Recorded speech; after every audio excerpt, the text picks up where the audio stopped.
I have yet to see a single example of Angel Reese being a leader. Outside of rebounding her own missed layups, what does Angel Reese do? What is her contribution? You tell me, because I'm not seeing it. I know I'm harsh on Angel Reese, but she considers herself a star. If you're going to call yourself a star, I expect you to perform like a star, especially in big moments. Caitlin Clark was injured. Angel Reese was the only star on the court last night, and for 27 minutes, she completely disappeared. Angel Reese just had the most embarrassing performance of her career on the biggest stage in basketball. At the United Center, the largest arena in the NBA, with a sold-out crowd watching on primetime TV, she managed just 4 points on 2 of 7 shooting, while the Indiana Fever demolished the Chicago Sky by 27 points. But here's what makes this even more brutal. The Fever didn't even have Caitlin Clark, Sophie Cunningham, or their head coach. And the moment that sealed Reese's humiliation? Well, we'll talk about that in this video, as Caitlin Clark did something on live TV that is putting Reese in her place. If you're looking forward to Caitlin humiliating Reese, then comment "Fire the baby giraffe" down below. Let's go. Well, there's a lot of reaction coming in from last night's drubbing, destruction, annihilation, cremation, whatever you want to call it, roasting, sauteed, whatever your form of cooking may be. But the Indiana Fever absolutely dismantled the Chicago Sky. You know a player isn't really a draw when tickets to see them plummet to the price of a gas station candy bar. This United Center game was supposed to be Angel Reese's big moment to prove she could carry viewership and attendance without needing Caitlin Clark as the main attraction. The Chicago Sky had been pushing this narrative all season long, that Reese was just as much of a box office draw as Clark, that fans came to see her play too. Angel Reese is now quoted as saying, "I'll look back in 20 years and be like, yeah, the reason why we're watching women's basketball is not just because of one person." She refuses to say Caitlin Clark's name. "It's because of me too, and I want you to realize that." Then reality hit like a freight train. Once Caitlin Clark was confirmed out with her quad injury, ticket prices collapsed from premium pricing to just $3. $3. You can't even buy a decent coffee for that price, yet that's what people were willing to pay to watch Angel Reese play basketball at the United Center. This wasn't just a small dip in pricing either. We're talking about tickets that were initially priced at premium levels for what was supposed to be a marquee matchup between two of the WNBA's supposed biggest stars. The moment Clark's absence became official, the bottom fell out of the secondary market. Scalpers couldn't give these tickets away, and fans who had been excited about the game suddenly lost interest. And we now clearly know there is only one star. Last night was somewhat of a big moment for Angel Reese and the Chicago Bravado. For starters, the WNBA moved the game out of the local dump the Bravado usually play in and relocated to the United Center, which is the largest arena in the NBA, holding over 20,000 people. Now, to their credit, there seemed to be a good crowd in the United Center last night. I had someone who was at the game send me a few pictures, and most sections seemed to be filled. It wasn't a sellout, but there was supposedly over 19,000 people in attendance. Of course, it's easier to draw a decent crowd when tickets are selling for $3 hours before the game starts. Social media told the whole story. Fans were posting screenshots of the $3 tickets with laughing emojis, making jokes about how they could afford to take their entire family to see the Sky play for less than the cost of parking. The excitement that had been building around this United Center showdown deflated faster than a punctured basketball. Let's be real. This was supposed to be Chicago's moment to shine. The Sky had been talking about how Reese brought her own fan base, how she was appointment television, how people tuned in specifically to watch her play. But when push came to shove and Clark wasn't there to drive interest, the market spoke loudly and clearly about who fans actually wanted to see. Oof, what an outfit Angel Reese was rocking. She put a lot of time, a lot of effort into making sure her ensemble was on point. Are my boots matching my jacket? Are my gloves matching my hat? Angel Reese put in tons of time for this outfit, which begs the question, does Angel Reese put in more time in her outfits for the pregame catwalk, or does she put in more time to actually get better at the game of basketball? Compare this to previous games where Clark's presence drove massive ticket sales and sellout crowds. Fans lined up hours before games just to catch a glimpse of Clark warming up. The contrast couldn't have been more stark. Folks, there were people in the crowd getting there early saying, "Hey, Caitlin, can you sign my jersey? Hey, Aaliyah, can you sign my shirt? Hey, Sophie, can you sign my picture?" There were people asking for autographs in the Chicago Sky crowd that weren't even born yet the last time the Chicago Sky scored this little amount of points. There were people in the crowd who weren't even a thought in their parents' minds at the time that the Chicago Sky last scored at least 52 points, the lowest point total since 2011. Even Chicago Sky fans seemed less interested without the Clark matchup to look forward to. The energy around the game shifted from electric anticipation to resigned obligation. People who had been planning watch parties suddenly had other plans for their Friday night. This ticket price disaster was just the beginning of Angel Reese's worst nightmare coming true on the biggest stage. The $3 tickets perfectly predicted exactly what kind of performance we were about to witness from Chicago's supposed superstar. Angel Reese, part 38, let's get it! Life throws her lemons, she makes bricks. Bang! PSA to anyone watching, she is right-handed. Right-handed, by the way. She missed the rim by 3 feet, man. Bang! I gotta say, this is my favorite summer sitcom. Pecan? Butter pecan? Bang! Here's a stat. She's been blocked 20 times, and she's only made 21 hoops. What? 4 points on 2 of 7 shooting in 27 minutes on primetime TV. This is how you destroy your reputation in real time. The United Center was hosting its first ever WNBA game. CBS had cleared their primetime schedule with no competition on television, and a sold-out crowd packed the biggest arena in the NBA expecting fireworks. Instead, they got to watch Angel Reese have what analysts called a disaster class and complete collapse on the sport's biggest stage. As a matter of fact, this might have been the first WNBA game broadcast on CBS in prime time. If it's not the first, it's one of very few. This was a big moment. I'm sure the WNBA would call it historic. Angel Reese is playing in an NBA arena in prime time on network television on Saturday night. Outside of regular season baseball, maybe the College World Series, there was no competition on television. The eyes of the sports world were focused on Angel Reese and the WNBA. And Angel Reese once again proved why no one is watching her. Let's break down just how bad this performance really was. Reese managed only 4 points while missing 5 of her 7 shots, including 2 embarrassing missed layups that had the crowd groaning. One of those attempts got blocked entirely, and the cameras caught every moment of her visible frustration as the game slipped away. For someone who's been pushed as Chicago's superstar and supposed box office draw, this stat line was absolutely brutal.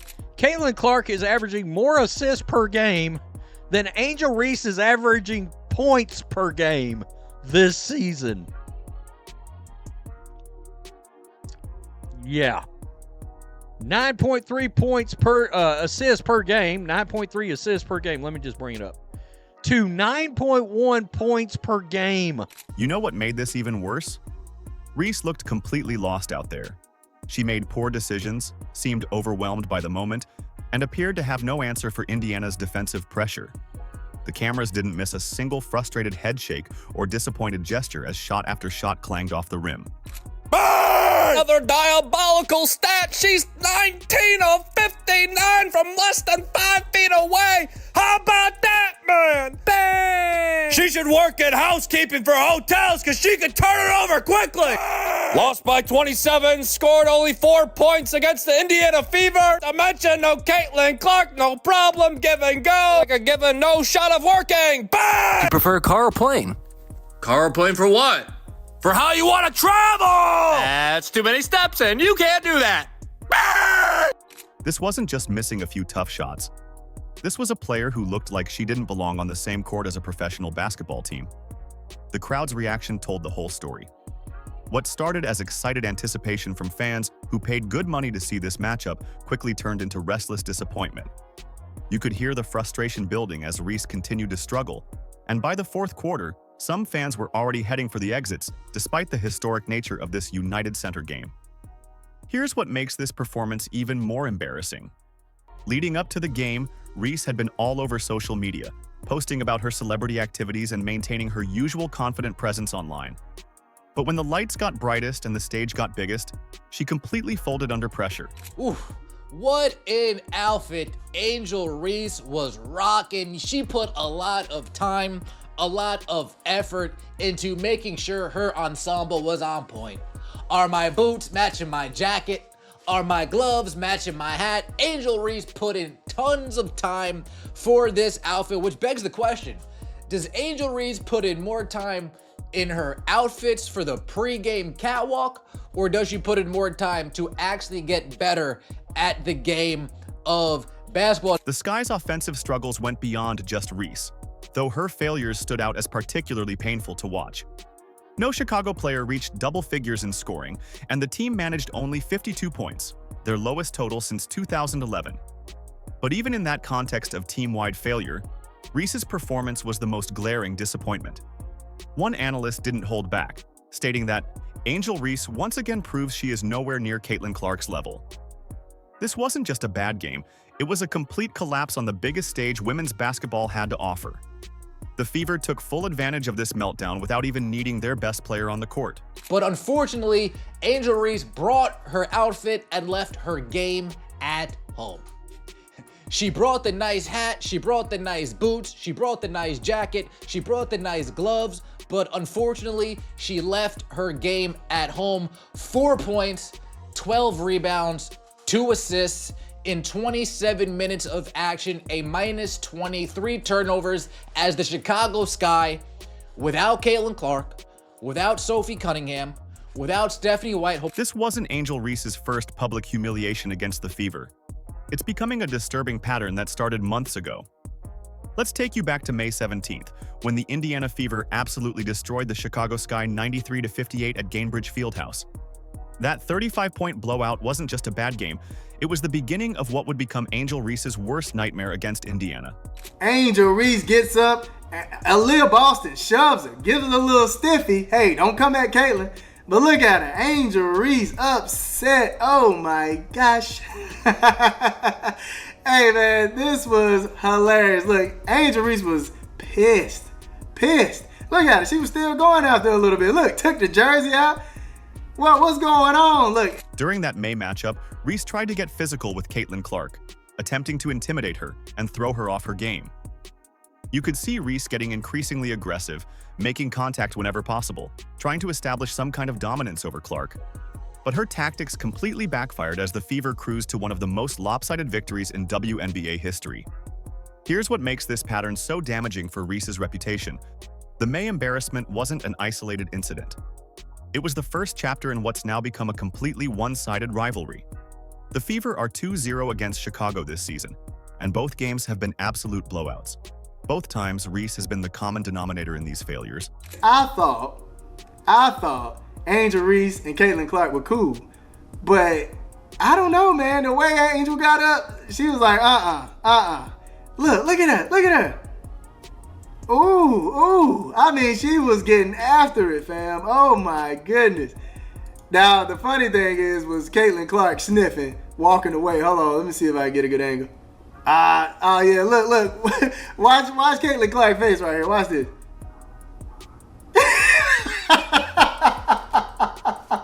Fan reactions tell the whole story.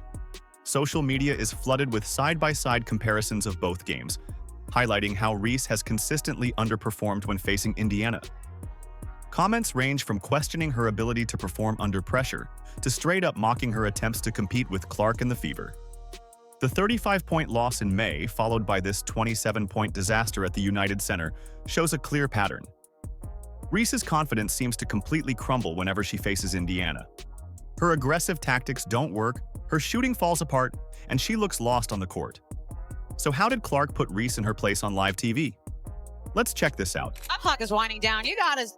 close out with a hand up. Her hands were down, and Howard knocked it down, and that is a travel. Reese drags the pivot foot, gives the ball back to Indiana. 8 to shoot. Boston this time working against Reese. Pivots, puts it up. There's a move.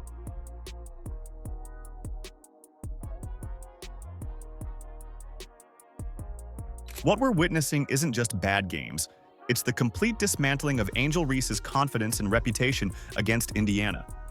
The Fever have gotten so deep into her head that she can't even function properly when they're on the opposite side of the court. This pattern reveals something bigger about both players' legacies and where this rivalry is actually headed. Here's what makes this beatdown even more brutal. The Fever didn't need Caitlin Clark, Sophie Cunningham, or even their head coach to destroy Chicago. Think about that for a second. Indiana was missing 3 absolutely crucial pieces of their puzzle, yet they still delivered a dominant 27-point victory that left the Sky looking like a high school team playing against professionals. No Caitlin Clark, no problem. No Sophie Cunningham, no problem. No head coach Stephanie White, have no fear. The final boss, Austin Kelly, is here. The Chicago Sky, we came into your building and we just, from pillar to post, smacked you guys around. Kelsey Mitchell stepped up in a massive way, leading the Fever with 17 points on solid 5 of 11 shooting, while adding 5 rebounds and 2 assists. Mitchell showed exactly why she's been such an important veteran presence for this team, taking control of the offense and never letting Chicago gain any momentum. Her leadership on the court was obvious from the opening tip.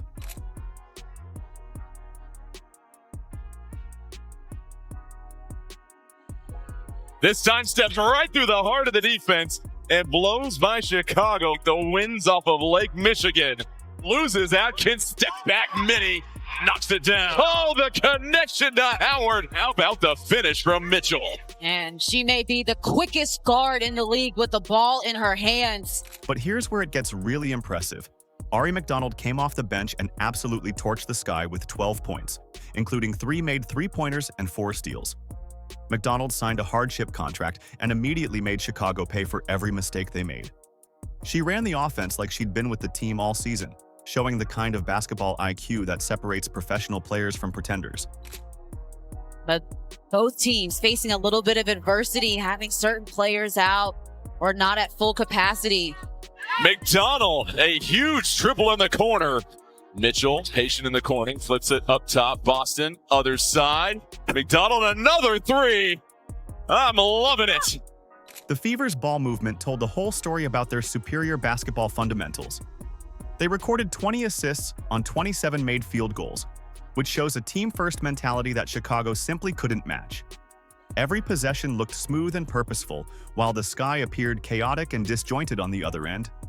Acting head coach Austin Kelly deserves major credit for keeping this team focused and executing their game plan without missing a beat. Kelly stepped in for Stephanie White, and the team never skipped a beat, showing the depth and professionalism throughout Indiana's entire organization. Kelly emphasized defense after the game, stating, "Our best defense is when our offense is clicking." Yes, sir. Great job. All right, great job. Thanks, Daddy.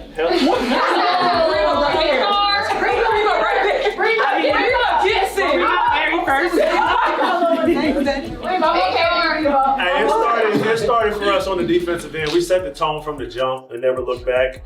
All right. Their starters, 8 for 29 from the field.